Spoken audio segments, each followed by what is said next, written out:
There is something called as a genius in a human being. There is a competence here which is capable of what nature did over 1,000,000 years, like that, over the afternoon. If the necessary striving is there, you can make it into your conscious process. If you set up the necessary situation, success is an assured thing for that person.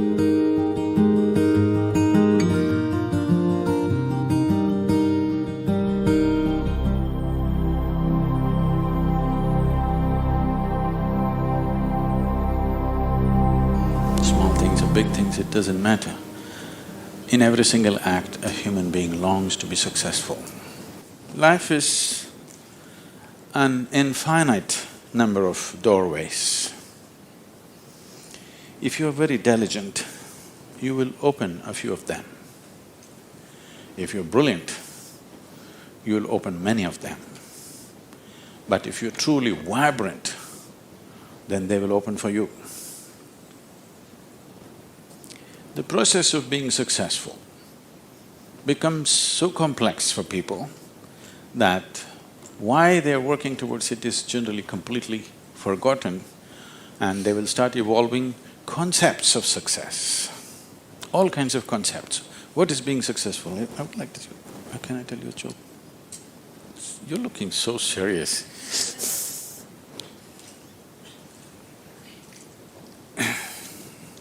There was a man in India whose name is Shankaran Pillai. Okay? It's like John Smith.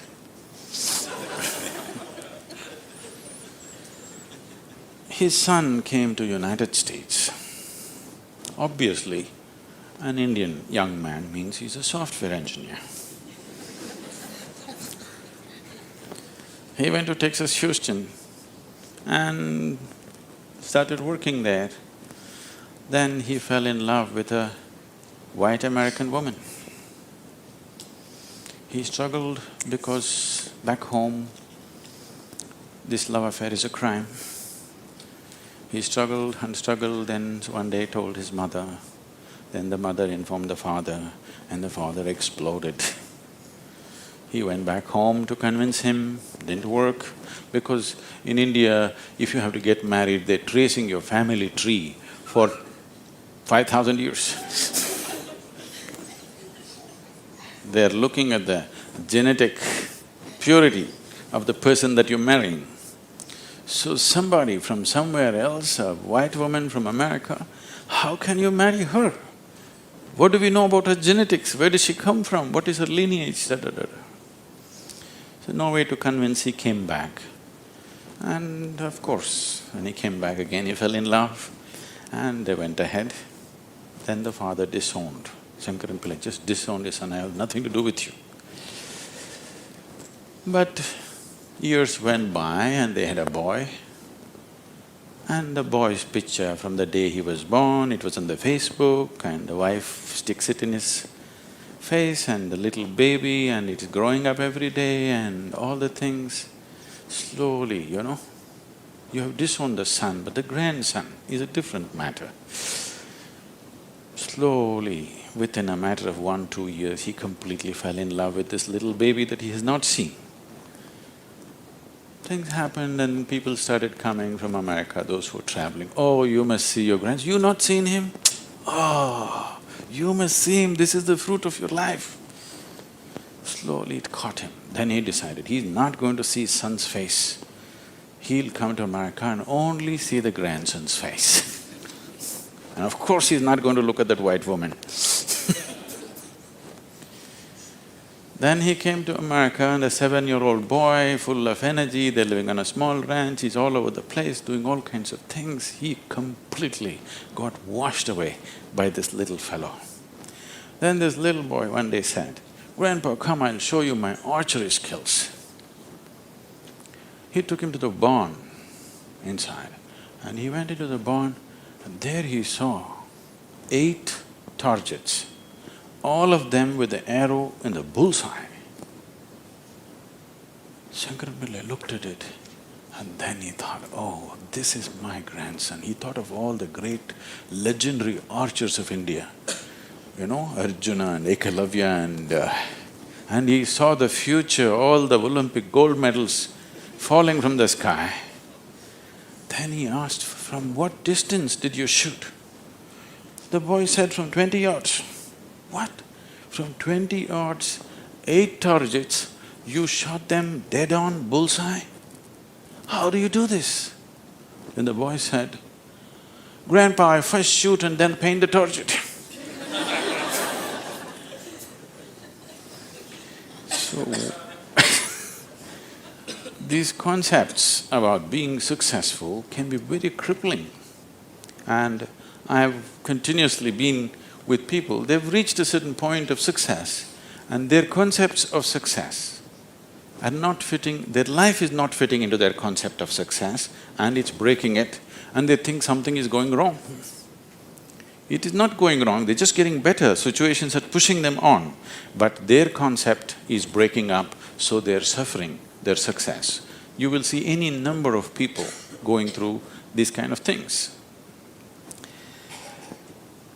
When we talk about success, I'm sure all of you must be already having plans as to how to unfold this success in your life. Made your plans. Plan is good. But plans again can get caught up in things because you plan from what you know today. Nobody can plan from something that you do not know. Your plan means it is an exaggeration of today as a tomorrow. Right now you're here at a certain level, now you think, my plan means this must be 10 times more in this many years or whatever, or 100 times or 1,000,000 times or whatever. But plan is just essentially an exaggeration of what is today. Maybe there is a certain logic to it, maybe there is a certain understanding of the logistic attached to it, but essentially it's an exaggeration of today. That means in many ways it's ruled out whatever other possibilities which are not yet in your experience. In Pennsylvania, you heard of the Pennsylvania floods? Pennsylvania has floods, you know. It once happened, a big flood came and water started rising in a small town and it rose up to the house is getting submerged. So 2 young boys got onto the roof of their house and they were sitting there. And then they saw a hat going up and down in front of the house. One of the boys asked, "What is that? Why is that hat going up and down?" So the other boy said, "Don't worry, it's my dad. Yesterday night he got into a fight with my mom and took a vow, hell or high water, I'm going to mow that lawn."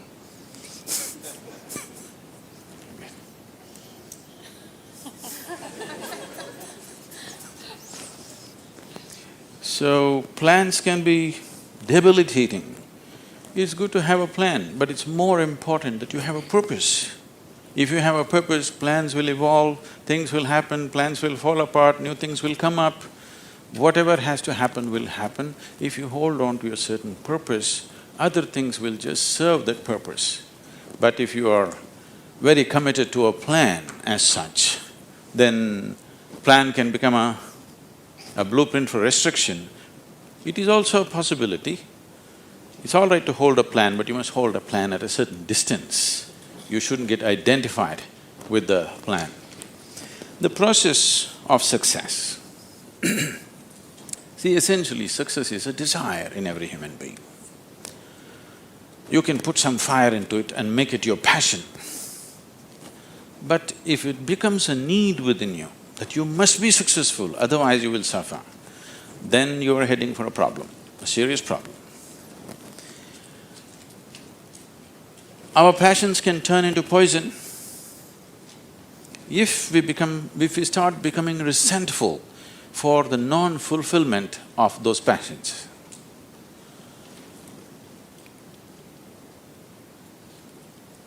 When I say turning into poison, today there's substantial medical and scientific evidence to show that if you become resentful, when you resent something, when you're angry with something, when you're frustrated with something, we can medically today check we can do a little bit of blood work and show you, you're actually putting poison into your system. These are poisons that you drink and you hope somebody else will die.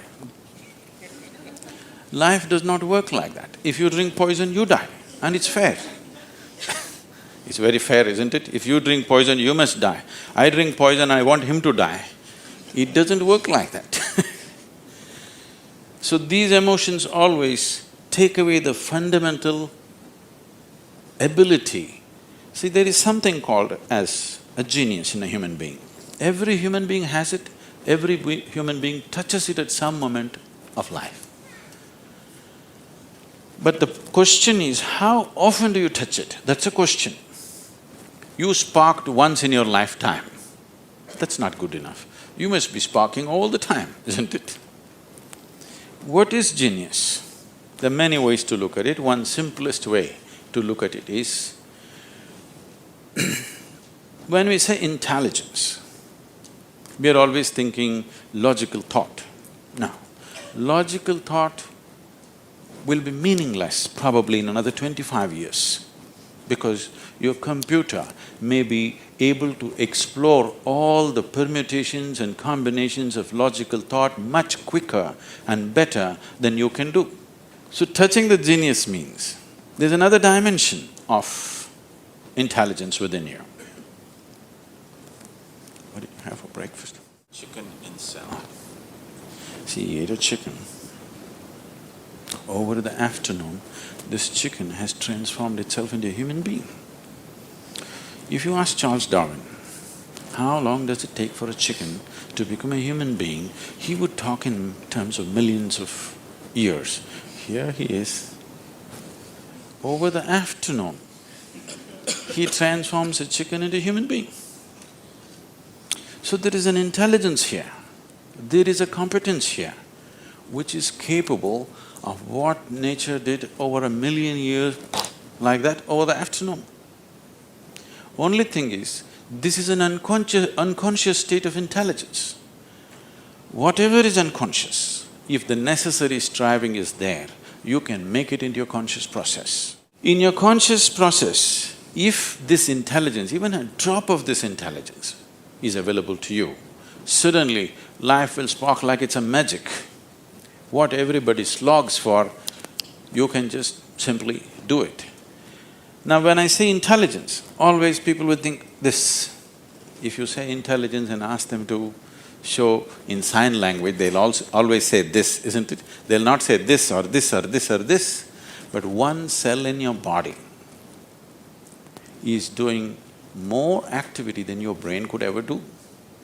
One molecule of DNA is doing so many millions of functions in a minute that you can never ever figure it out. Yes or no?